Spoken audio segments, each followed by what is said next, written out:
નમસ્કાર. આ વર્ષે રાઈના પાકને લઈને બહુ મોટી ચર્ચાઓ ચાલી રહી છે. એવું તો શું ખાસ છે આ વખતે? વાવણીથી માંડીને અત્યારના હવામાન સુધી બધું જ એક રેકોર્ડ બ્રેક ઉત્પાદન તરફ ઇશારો કરી રહ્યું છે. તો ચાલો આપણે આ આખી વાતને જરા ઊંડાણમાં સમજીએ અને જોઈએ કે શું ખરેખર એક નવો ઇતિહાસ રચાવા જઈ રહ્યો છે. કોઈપણ પાકની સફળતાનો આધાર છે એની શરૂઆત, અને રાઈના પાકમાં આ શરૂઆત થાય છે વાવણીથી.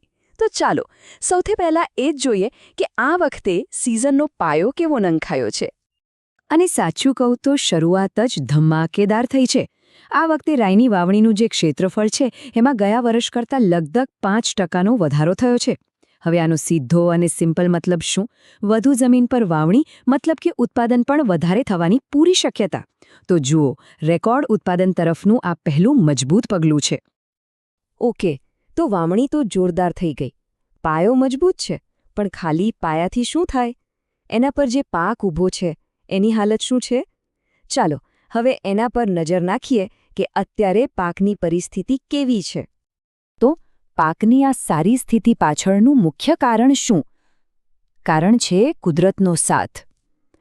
જુઓ, રાઈના પાકને શરૂઆતમાં કેવું વાતાવરણ જોઈએ? ઠંડુ અને સૂકું. અને આ વખતે કુદરતે મહેર કરી છે, બરાબર એવું જ વાતાવરણ મળ્યું. આ ઠંડીથી ફાયદો એ થાય કે છોડના મૂળિયા મજબૂત બને છે, ડાળીઓ પણ વધારે ફૂટે છે, અને આ જ વસ્તુ આગળ જઈને સારા ઉત્પાદનનો આધાર બને છે. અને આ સરસ વાતાવરણની અસર હવે ખેતરોમાં દેખાઈ રહી છે.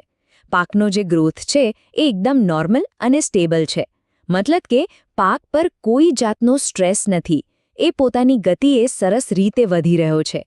અને અત્યારના સ્ટેજ પર આનાથી સારા સમાચાર બીજા કયા હોઈ શકે, બરાબર ને? ચાલો, તો અત્યાર સુધી તો બધું એકદમ પરફેક્ટ ચાલી રહ્યું છે. પણ આપણે બધા જાણીએ છીએ કે ખેતીમાં અસલી ગેમ ચેન્જર કોણ છે? હવામાન. તો સવાલ એ છે કે શું આ સારી પરિસ્થિતિ આમ જ ચાલુ રહેશે?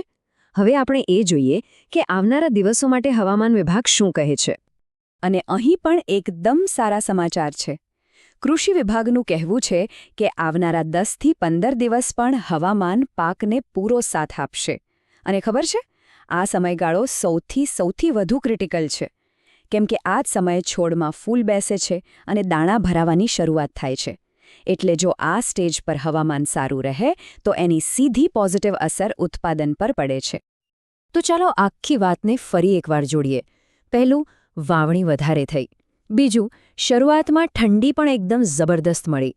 ત્રીજું, પાકનો વિકાસ પણ સ્થિર છે.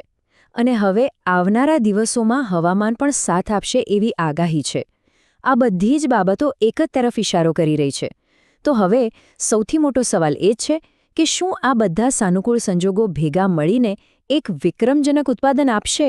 શું આપણે એક નવો રેકોર્ડ બનતો જોઈશું? અત્યારે તો બધા સંકેતો એવું જ કહી રહ્યા છે.